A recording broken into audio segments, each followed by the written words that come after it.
Kurdistan, जो तुर्की, Syria, Iraq और Iran में फैला हुआ है, लगभग 45 अरब बैरल तेल भंडार पर काबिज है, जो इसे दुनिया का छठा सबसे बड़ा तेल उत्पादक क्षेत्र बनाता है। यह एक ऐसा समुदाय है जिसका कोई आधिकारिक देश नहीं है, लेकिन यह अधिकांश मान्यता प्राप्त देशों से अधिक तेल संसाधनों पर बैठा है। इन भंडारों का अधिकांश हिस्सा उत्तरी इराक में स्थित है, जिसे जजीरा क्षेत्र कहा जाता है। तेल के अलावा कुर्दिस्तान में अन्य खनिजों के भी महत्वपूर्ण भंडार हैं, जिनमें कोयला, तांबा, सोना, लोहा और जिंक शामिल हैं। कुर्दिस्तान, जिसे कुर्दों की भूमि कहा जाता है, अर्थात कुर्दी लोगों की भूमि। कुर्द सिर्फ एक और जातीय समूह नहीं है, वे एक प्राचीन सभ्यता के वंशज हैं जिन्होंने अपनी अलग पहचान को 3000 साल से अधिक समय तक बनाए रखा है। कुछ इतिहासकारों का मानना है कि वे मेडिस के वंशज हैं, जिन्होंने 7वीं सदी ईसा पूर्व में एक साम्राज्य की स्थापना की थी, जहां साम्राज्य उठे और गिरे, जहां उन्हें ऑटोमन्स, फारसियों और आधुनिक राष्ट्रों द्वारा शासित किया गया। कुर्दों ने कभी अपनी भाषा नहीं छोड़ी, कभी अपनी परंपराओं को नहीं छोड़ा और कभी यह नहीं खोया कि वे कौन हैं। ऑटोमन साम्राज्य के तहत, जो 20वीं सदी के प्रारंभ तक मध्य पूर्व के अधिकांश हिस्से पर शासन करता था, कुर्द गांवों और जनजातियों ने अपने नेता, स्थानीय रीति रिवाज और सबसे महत्वपूर्ण, अपनी भाषा को बनाए रखा। हालांकि वे विभिन्न देशों में रहते हैं, कुर्द लोग परंपराओं और रीति रिवाजों को बनाए रखते हैं जो एक स्पष्ट सांस्कृतिक पहचान बनाते हैं। यह पहचान उनके कपड़ों, नृत्यों, त्योहारों और यहाँ तक कि अतिथियों का स्वागत करने के तरीके में दिखाई देती है। उनके पारंपरिक कपड़े किसी भी सभा में तुरंत ध्यान आकर्षित करते हैं, वे ध्यान का केंद्र बन जाते हैं। महिलाएं लंबी ड्रेसेस पहनती हैं जिनमें बारीक कढ़ाई होती है, उज्ज्वल रंग होते हैं और चमकदार घूंघट होते हैं। पुरुष ढीले पतलून, कमर में कपड़े की पट्टियां और पगड़ी पहनते हैं, जो क्षेत्र के हिसाब से बदलती हैं। इराक में लाल और सफ़ेद आम होते हैं, जबकि ईरान में गहरे नीले रंग का प्रचलन है। रोजमर्रा की जिंदगी में बहुत से लोग आधुनिक कपड़े पहनते हैं, लेकिन उत्सवों के दौरान पारंपरिक शैली अवश्य पहचानी जाती है। बात करें उत्सवों की, तो एक ऐसा अवसर है जिसे हर कुर्द सुनिश्चित करता है कि वह सम्मानित किया जाए, और वह है नोवरूज, उनका नववर्ष, जो हर साल 21 मार्च को मनाया जाता है। यह दिन वसंत का आगमन दर्शाता है और इसके अलावा यह उनकी स्वतंत्रता के विचार का प्रतीक है। कुर्दों के बीच एक कहावत है, अतिथि भगवान द्वारा भेजा गया है, और वे इसे केवल कहते नहीं हैं, वे इसे जीते हैं। यदि आप एक कुर्द दरवाजे पर दस्तक देते हैं, भले ही आप एक अजनबी हों, आपको भोजन, चाय और यदि आवश्यकता हो तो सोने की जगह दी जाएगी।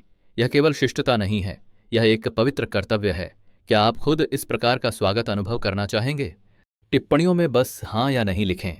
कुर्द गांवों में यह सामान्य है कि शाम के समय चाय के घेरे होते हैं, जहां पुरुष हुक्का पीने के लिए इकट्ठा होते हैं और राजनीति से लेकर कृषि तक की चर्चा करते हैं, जबकि महिलाएं रेसिपी का आदान प्रदान करती हैं और समुदाय को चलाती हैं। कठिन पहाड़ी क्षेत्रों में, जहां सर्दियां कठोर होती हैं और कृषि सीमित होती है, कोई भी भूखा नहीं रहता। अगर एक परिवार की फसल विफल हो जाती है तो अन्य लोग मदद करते हैं। यह सामुदायिक भावना केवल परंपरा नहीं है, यह एक जीवित रहने की रणनीति है जिसने कुर्द संस्कृति को हजारों सालों तक जीवित रखा है। कुर्दिस्तानी खाना एक स्वादिष्ट इतिहास की कहानी है जो प्लेट पर परोसी जाती है, क्योंकि कुर्द लोग तुर्की, सीरिया, इराक और ईरान में रहते हैं। उनका खाना फारसी, तुर्की और अरबी व्यंजनों से प्रभावित हुआ है, लेकिन हमेशा अपने खास तरीके से। यह एक भरपेट खाना है जिसमें बहुत सारा मांस, अनाज, सब्जियां, दही और रोटी होती है। उदाहरण के तौर पर डोलमास लें। आप सोच सकते हैं कि आप इस डिश को जानते हैं, लेकिन कुर्द डोलमास अलग होते हैं। वे अंगूर के पत्तों, गोभी या कद्दू और शिमला मिर्च जैसी सब्जियों को चावल, मांस और विशेष मसालों से भरते हैं, जो क्षेत्र के हिसाब से बदलते हैं। फिर आता है कुर्द बिरयानी, जो भारतीय संस्करण से बिल्कुल अलग होती है। यह रंगीन चावल होता है जिसमें चिकन, गाजर, बादाम और किशमिश होते हैं, जिससे एक बिल्कुल अलग स्वाद मिलता है। लेकिन यहाँ एक दिलचस्प बात है, रोटी कुर्दों के लिए सिर्फ खाना नहीं है, यह लगभग पवित्र मानी जाती है। उनका मानना है कि मानव इतिहास में पहली रोटियां मेसोपोटामिया में बनी, जो उनकी प्राचीन मातृभूमि है, इसलिए रोटी सांस्कृतिक रूप से बहुत महत्वपूर्ण मानी जाती है। भोजन खूबसूरत गद्दों पर, फर्श पर खाया जाता है और सभी लोग एक साथ प्लेटों के चारों ओर बैठते हैं। हाथ से खाना केवल स्वीकार्य नहीं है, बल्कि इसे प्राथमिकता दी जाती है और रोटी आपके औजार के रूप में काम करती है। और हाँ, हमेशा चाय होती है। मीठी काली चाय हर बातचीत, हर अनपेक्षित आगंतुक और हर दिन की छुट्टी के साथ होती है। जब मिठाइयों की बात आती है तो वे क्षेत्र के पारंपरिक स्वादों का पालन करते हैं, जैसे शहद, खजूर, अखरोट, पिस्ता, तिल और सुगंधित मसाले जैसे इलायची और केसर। उनकी सबसे पहचानने योग्य मिठाई बकलावा है, जो नरम पफ पेस्ट्री की परतों से बनी होती है और इसमें शहद और पिस्ता भरा जाता है। ये मिठाइयाँ आमतौर पर तीव्र रूप से मीठी काली चाय के साथ खाई जाती हैं। यह एक सरल जोड़ है, लेकिन यह हर भोजन के बाद एक आरामदायक, परिचित स्वाद देता है। कुर्दिस्तान के खाने के बारे में सुनने के बाद, उनके अद्वितीय बिरयानी से लेकर डोलमास और पिस्ता से भरे बकलावा तक, आप किस हिस्से को सबसे पहले आजमाना चाहेंगे? हमें टिप्पणियों में बताएं। और अगर यह हमारा पहला मुलाकात है तो सुनिश्चित करें कि आप सब्सक्राइब बटन दबाएं और नोटिफिकेशंस चालू करें, ताकि आप सबसे रोमांचक कंटेंट से अपडेट रहें। जब अधिकांश लोग मध्य पूर्व के बारे में सोचते हैं तो वे धार्मिक समानता की कल्पना करते हैं, लेकिन कुर्दिस्तान पूरी तरह से इस स्टीरियोटाइप को तोड़ता है। जबकि अधिकांश कुर्द सुन्नी मुसलमान हैं, उनका धार्मिक परिप्रेक्ष्य बहुत विविध है। इराक और ईरान के कुछ हिस्सों में शिया कुर्द भी होते हैं। एक समूह है जिसे यजीदी कहा जाता है, जो एक प्राचीन धर्म का पालन करते हैं जिसमें जोरोस्ट्रियनिज्म, ईसाई धर्म और इस्लाम के तत्व मिश्रित होते हैं। वे एक सर्जक भगवान और 7 देवदूतों में विश्वास करते हैं, जिनमें सबसे महत्वपूर्ण मयूर देवदूत होते हैं। उनका पवित्र मंदिर इराक के उत्तरी क्षेत्र में ललिश में स्थित है, और यह एक ऐसा आध्यात्मिक स्थल है जिसे आपने शायद कभी नहीं सुना होगा। यहाँ तक कि कुछ कुर्द ईसाई और यहूदी भी होते हैं, हालांकि उनकी संख्या कम होती है। कई ईसाई पूर्वी चर्चों का पालन करते हैं, जैसे असीरी और ऑर्थोडॉक्स परंपराएं। जो बात अद्भुत है वह यह है कि इस धार्मिक विविधता के बावजूद जो चीज़ कुर्दों को जोड़ती है वह उनका धर्म नहीं है, यह उनकी भूमि से और उनकी साझा सांस्कृतिक पहचान से उनका जुड़ाव है। धर्म तम कई क्षेत्रों को विभाजित करता है, लेकिन कुर्दिस्तान में यह केवल उनके समृद्ध सांस्कृतिक ताने बाने की एक और परत है। कुर्दों के इतिहास के सभी दुखद अध्यायों में से इराक में सद्दाम हुसैन के शासन के अंतिम वर्षों में हुई घटनाएं सबसे अधिक स्पष्ट रूप से सामने आती हैं। 1980 में इराकी सरकार ने ऑपरेशन अनफल शुरू किया, जो कि एक सैन्य अभियान था जिसका उद्देश्य विद्रोहियों को निशाना बनाना था, लेकिन यह वास्तव में कुर्द नागरिकों पर एक व्यवस्थित हमला बन गया था। सबसे भयावह क्षण 16 मार्च को शहर हलाबजा में हुआ। इराकी विमानों ने रासायनिक हथियारों को जनसंख्या पर गिरा दिया। लोग सड़कों पर गिर गए, सांस लेने में असमर्थ। जो लोग तहखानों में छिपने की कोशिश कर रहे थे, वे रासायनिक गैस के नीचे जमा होने के कारण दम घुटने से मर गए। उस दिन के बीच में 3000 से 5000 लोग मारे गए। हजारों लोग स्थायी श्वसन समस्याओं, त्वचा जलन और ऐसी बीमारियों से जूझ रहे हैं जो आज भी परिवारों को प्रभावित करती हैं। पूरे अभियान के दौरान लगभग 4000 गांवों को नष्ट कर दिया गया और अनुमानित 50,000 से 100,000 कुर्दों की जानें चली गईं। आज हलाबजा में एक स्मारक है जिसमें पीड़ितों की तस्वीरें, बच्चों के खिलौने और उस दिन की व्यक्तिगत चीजें रखी गई हैं। कुर्दों के लिए यह प्राचीन इतिहास नहीं है, यह एक जीवित घाव है जो यह समझाने में मदद करता है कि उनकी सुरक्षा और पहचान की खोज इतनी जरूरी क्यों है। 1991 में खाड़ी युद्ध के बाद ही इराकी कुर्दों को कुछ स्वायत्तता मिली, जिसके बाद उन्होंने अंतर्राष्ट्रीय समर्थन के साथ कुर्दिस्तान क्षेत्रीय सरकार की स्थापना की। यह त्रासदी इस प्रकार से बदल गई कि कुर्दों ने अपनी स्थिति और उन देशों के साथ अपने रिश्ते को कैसे देखा जो उनकी भूमि का दावा करते हैं। यह एक अनुस्मारक है कि कुर्द संस्कृति की सुंदरता के बावजूद उनका अस्तित्व कभी भी सुनिश्चित नहीं रहा है। दमन का दर्द उस धोखे की भावना से और बढ़ गया है जो अमेरिका के हाथों हुआ है। अमेरिका ने उस समय कुर्द समूहों का समर्थन किया जब यह अमेरिकी हितों के अनुकूल था। फिर जब उन हितों में बदलाव आया तो उन्हें छोड़ दिया। सद्दाम हुसैन के शासन के दौरान अमेरिका ने कुर्द अर्धसैनिक समूहों को प्रशिक्षित करने में मदद की और कुर्द स्वतंत्रता के विचार का समर्थन किया। हाल ही में वाशिंगटन ने सीरियाई कुर्दों का समर्थन किया था जो आईसिस के खिलाफ एक प्रॉक्सी बल के रूप में काम कर रहे थे। उन्हें एक उपयोगी सहयोगी माना गया था जो क्षेत्र को नियंत्रित करने और सैन्य ठिकाने स्थापित करने में मदद कर सकता था। लेकिन जब तुर्की, जो एक नाटो सहयोगी है, ने सीरियाई कुर्द आतंकवादी समूहों के खिलाफ सैन्य अभियान शुरू किया तो अमेरिका अक्सर खड़ा होकर इसे देखता रहा। हालांकि अमेरिका ने सीरियाई डेमोक्रेटिक फोर्सेज एसडीएफ को वित्त पोषण और हथियार प्रदान किए हैं जो मुख्य रूप से कुर्दों द्वारा नेतृत्व किया जाता है, लेकिन उनका समर्थन कभी भी सुसंगत नहीं रहा। वाशिंगटन ने कुर्दों पर विश्वास किया था ताकि वे सीरियाई राष्ट्रपति बशर अल असद की सेनाओं से लड़ सकें और इस्लामिक स्टेट आईएसआईएस को हराने में मदद कर सकें। फिर भी उन्होंने उन्हें शांति वार्ताओं में भाग लेने या सच्ची स्वायत्तता की तलाश में मदद नहीं की। वास्तव में अमेरिका ने पिछले सदी में कम से कम 8 अवसरों पर कुर्दों को धोखा दिया है। सबसे नाटकीय उदाहरण 2019 में हुआ जब राष्ट्रपति ट्रंप ने सीरिया से अमेरिकी सैनिकों की वापसी की घोषणा की, जिससे कुर्द सेनाएं तुर्की के हमले के लिए कमजोर हो गईं। कुर्द लड़ाके आईएसआईएस को हराने में महत्वपूर्ण सहयोगी रहे थे, जिनमें से 10,000 से अधिक उनके सैनिक उस संघर्ष में मारे गए। फिर भी जब उन्हें सुरक्षा की जरूरत थी तो उन्हें छोड़ दिया गया। एक कुर्द व्यक्ति ने अपनी वेदना व्यक्त करते हुए कहा, मैंने टीवी पर देखा और देखा कि अमेरिकी यहाँ केवल समृद्ध खानों के कारण हैं। क्या उन्हें यह पता है कि यहाँ के निर्दोष लोग उनके ऊपर जीवित रहने के लिए निर्भर हैं? उनकी जिम्मेदारी कहाँ है? वे हमें क्यों धोखा देते हैं? यह धोखा देने की भावना गहरी है क्योंकि यह बार बार हुआ है।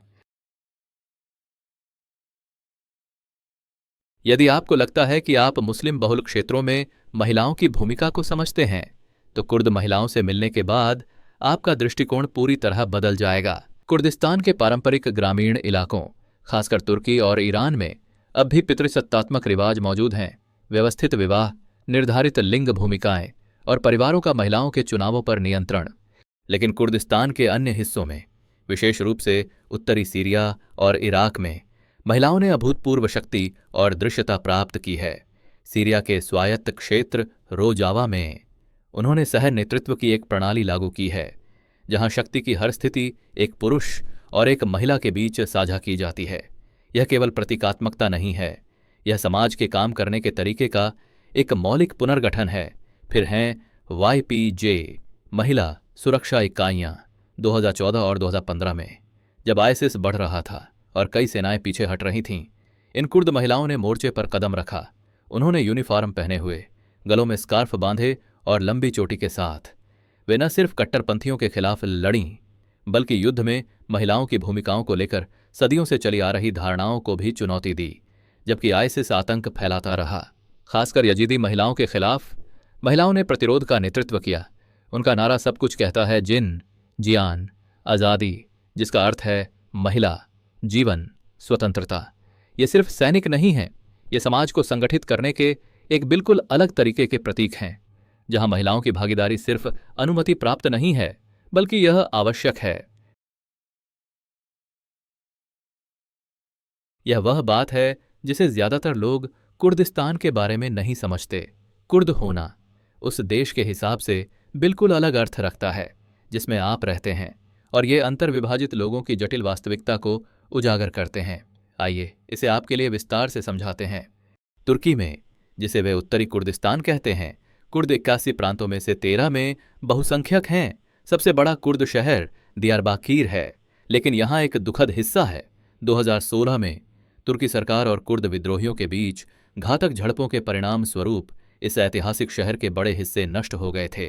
तुर्की सरकार ने 1923 में गणराज्य की स्थापना के बाद से कुर्द पहचान और भाषा को दबाने की एक शताब्दी पुरानी नीति अपनाई है। इससे 1978 में अब्दुल्ला ओजालान के नेतृत्व में PKK कुर्दिस्तान वर्कर्स पार्टी का गठन हुआ। इस संघर्ष में हजारों मौतें हुईं और यह आज भी जारी है। PKK को तुर्की, अमेरिका और यूरोपीय संघ द्वारा आतंकवादी संगठन माना जाता है, लेकिन कई कुर्दों के लिए ये स्वतंत्रता सेनानी हैं। ईरान में यह संबंध अधिक जटिल है, सहयोग और क्रूर दमन के समय रहे हैं।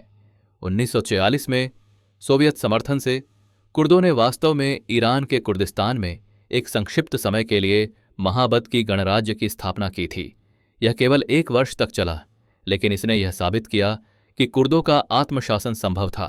आज, जबकि स्वतंत्रता आंदोलन अन्य क्षेत्रों की तुलना में उतना मजबूत नहीं है, फिर भी यहाँ स्वायत्तता के लिए संगठन काम कर रहे हैं। इराक में कुर्दों ने सद्दाम हुसैन के तहत नरसंहार का सामना किया और फिर कुर्दों के इतिहास में सबसे सफल स्वायत्त क्षेत्र की प्राप्ति की। 1991 के खाड़ी युद्ध के बाद अमेरिका ने एक नो फ्लाई जोन स्थापित किया, जिससे कुर्दों को कुर्दिस्तान क्षेत्रीय सरकार बनाने का मौका मिला। उनके पास अपनी संसद, अपनी सेना, पेशमर्गा और अपनी सरकार है। 2017 में उन्होंने स्वतंत्रता के लिए एक जनमत संग्रह कराया, जिसमें भारी बहुमत ने इराक से अलग होने के पक्ष में वोट किया। हालांकि जनमत संग्रह को अंतर्राष्ट्रीय स्तर पर मान्यता नहीं मिली, लेकिन इसने दुनिया को यह दिखा दिया कि कुर्दों की स्वतंत्रता की इच्छा वास्तविक और प्रबल है। सीरिया में 2011 में शुरू हुआ गृहयुद्ध एक अप्रत्याशित अवसर लेकर आया। लोकतांत्रिक यूनियन पार्टी ने उत्तरी सीरिया में रोजावा नामक एक स्वायत्त क्षेत्र स्थापित किया। उनकी सशस्त्र शाखा वाईपीजी आईएसआईएस के खिलाफ अमेरिका के महत्वपूर्ण सहयोगी बन गई, लेकिन रोजावा का भविष्य अनिश्चित है, क्योंकि यह सीरियाई सरकार तुर्की और अन्य सशस्त्र समूहों से धमकियों का सामना कर रहा है। यह दिलचस्प है कि इन विभिन्न अनुभवों के बावजूद कुर्द एक साझा पहचान बनाए रखते हैं जो सीमाओं से परे है। वे राष्ट्रीय सीमाओं के पार एक दूसरे का समर्थन करते हैं, सांस्कृतिक प्रथाओं को साझा करते हैं और अंततः पूर्ण एकीकरण का सपना देखते हैं। जो कुछ भी आपने कुर्दिस्तान के बारे में सोचा है, उसे भूल जाइए कि यह पिछड़ा या युद्धग्रस्त क्षेत्र है। आधुनिक कुर्द शहर आपका दृष्टिकोण पूरी तरह से बदल देंगे।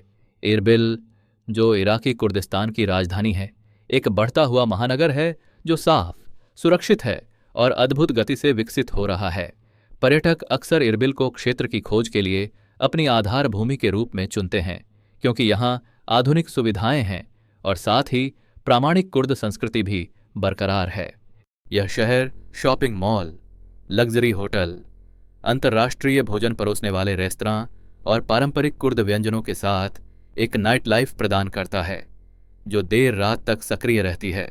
हाँ, आपने सही सुना, कुर्दिस्तान में कैफे, चाय की दुकानें और कुछ डांस क्लब भी हैं। हालांकि नाइट लाइफ आमतौर पर सभ्य सीमाओं के भीतर रहती है और आमतौर पर बड़े शहरी इलाकों तक सीमित होती है। वातावरण शांत, मेहमानबाजी से भरा और आश्चर्यजनक रूप से कॉस्मोपॉलिटन है। लेकिन यहाँ जो वास्तव में दिलचस्प है वह है आधुनिक कुर्द समाज के बारे में। बड़े शहरों जैसे इरबिल और सुलेमानियाह में आप युवा पीढ़ी में पश्चिमी प्रभाव देख सकते हैं, विशेष रूप से रिश्तों और सामाजिक इंटरैक्शन के संदर्भ में। जबकि पारंपरिक कुर्द समाज आमतौर पर व्यवस्थित विवाह को प्राथमिकता देता है और डेटिंग रिश्तों को अनुचित मानता है। शहरी युवा अधिक उदार दृष्टिकोण अपना रहे हैं। यह परंपरा और आधुनिकता के बीच एक दिलचस्प सांस्कृतिक तनाव है जो विभिन्न परिवारों और क्षेत्रों में अलग अलग तरीके से सामने आता है। अर्थव्यवस्था भी अपेक्षाकृत अधिक विविध है। हाँ, तेल महत्वपूर्ण है, लेकिन यहाँ कृषि, पर्यटन और एक बढ़ता हुआ तकनीकी क्षेत्र भी है। कुर्द उद्यमी व्यवसाय शुरू कर रहे हैं, युवा लोग विश्वविद्यालयों में शिक्षा प्राप्त कर रहे हैं और राजनीतिक अनिश्चितताओं के बावजूद भविष्य को लेकर एक आशावाद की भावना है। आधुनिक कुर्दिस्तान का एक और हैरान करने वाला पहलू धार्मिक सहिष्णुता है। यजीदी समुदाय, जिसकी संख्या 510,000 से अधिक है, अपने प्राचीन रिवाजों को मुस्लिम, ईसाई और अन्य समुदायों के साथ बनाए रखता है। उनका सबसे पवित्र स्थल लालिश, जहां उनका आध्यात्मिक नेता दफन है, एक तीर्थ स्थल बना हुआ है जो दुनिया भर से आगंतुकों को आकर्षित करता है। दिलचस्प बात यह है कि इजरायल एकमात्र ऐसा देश है जो खुले तौर पर कुर्द स्वतंत्रता का समर्थन करता है और कुर्द स्वायत्तता के रणनीतिक और सांस्कृतिक मूल्य को पहचानता है। यह समर्थन कुर्दिस्तान के चारों ओर के जटिल भू राजनीतिक परिदृश्य में एक और परत जोड़ता है। हमने कुर्द जीवन के 10 अद्भुत पहलुओं की यात्रा की है जो एक ऐसी जाति को उजागर करते हैं जो अधिकांश मीडिया कवरेज से कहीं अधिक जटिल, दृढ़ और आकर्षक है। एक राष्ट्र के बिना जो विशाल तेल संपत्ति पर बैठा है से लेकर प्राचीन परंपराओं तक जो राजनीतिक उथल पुथल के हजारों वर्षों तक जीवित रही हैं। एक अतिथि सत्कार से लेकर जो अजनबियों को परिवार की तरह मानता है, एक ऐसे खान पान तक जो 4 देशों की कहानी सुनाता है। कुर्दिस्तान हर सरल व्याख्या को चुनौती देता है। हमने देखा कि कैसे धार्मिक विविधता वहां पनपती है जहां एक अरूपता की उम्मीद की जाती है, कैसे ऐतिहासिक त्रासदियां जैसे हलाबजा रासायनिक हमला कुर्द पहचान को आकार देती हैं, और कैसे अंतर्राष्ट्रीय सहयोगियों द्वारा लगातार किए गए विश्वासघात ने कुर्दों के संकल्प को कमजोर करने के बजाय और भी मजबूत किया है। हमने महिलाओं को देखा जो युद्ध और शासन दोनों में स्टीरियोटाइप्स को तोड़ती हैं, और यह भी देखा कि कैसे एक ही लोग अलग अलग देशों में पूरी तरह से अलग अनुभव रखते हैं। सबसे महत्वपूर्ण बात यह है कि हमने देखा कि आधुनिक कुर्दिस्तान वह युद्धग्रस्त पिछड़ा हुआ क्षेत्र नहीं है जो समाचार कवरेज में प्रमुख है। यह वह जगह है जहां प्राचीन परंपराएं आधुनिक आकांक्षाओं के साथ मिश्रित होती हैं, जहां शहर पहाड़ी गांवों के साथ फलते फूलते हैं, और जहां एक ऐसा लोग जो आधिकारिक देश के बिना है उन्होंने मध्य पूर्व की सबसे जीवंत संस्कृतियों में से एक बनाई है। कुर्दों की कहानी अंततः अस्तित्व, पहचान और आशा की है। यह इस बारे में है कि जब दुनिया आपको मिटाने की कोशिश करती है तो आप अपने आप को बनाए रखते हैं, जब सीमाएं आपको विभाजित करती हैं तो समुदाय बनाना, और जब शक्तिशाली बल आपके खिलाफ होते हैं तो स्वतंत्रता का सपना देखना। ये 10 तथ्य कुर्दों की जटिलता की सतह को खरोंचते हैं, लेकिन वे यह दिखाते हैं कि क्यों इस संस्कृति को हमारी ध्यान, सम्मान और समझ की आवश्यकता है। कुर्द सिर्फ राजनीतिक पहचान के लिए नहीं लड़ रहे हैं, वे एक जीवन शैली को संरक्षित कर रहे हैं जो दृढ़ता, मेहमान नवाजी और सांस्कृतिक पहचान की ताकत के बारे में पाठ प्रदान करती है। इन कुर्द तथ्यों में से कौन सा पहलू आपको सबसे ज्यादा हैरान कर गया? मैं वास्तव में यह जानने के लिए उत्सुक हूं कि कुर्द जीवन के किस पहलू ने आपकी धारणाओं को चुनौती दी या आपको अधिक जानने की इच्छा पैदा की। टिप्पणियों में बताएं कि क्या यह अद्भुत मेहमान नवाजी थी, कुर्द समाज में महिलाओं की भूमिका, या शायद वह धार्मिक विविधता जो आपके ध्यान को आकर्षित कर रही थी। मैं हर टिप्पणी पढ़ता हूं और जानने में आनंदित होता हूं कि विभिन्न दर्शकों के साथ क्या गूंजता है। और हाँ, सब्सक्राइब बटन दबाना न भूलें, नोटिफिकेशन बेल चालू करें ताकि हम आपको अगले वीडियो में फिर से देख सकें। आज हमारे साथ समय बिताने के लिए बहुत धन्यवाद। मुझे उम्मीद है कि आपको यह पसंद आया होगा। आपका समर्थन वास्तव में हमारे लिए मायने रखता है। आपको शुभकामनाएं। देखने के लिए शुक्रिया। अगर आपको यह वीडियो उपयोगी लगे तो कृपया इसे लाइक करें, सब्सक्राइब करें और घंटी बजाएं ताकि आप कोई भी नया वीडियो मिस न करें। मिलते हैं अगले वीडियो में।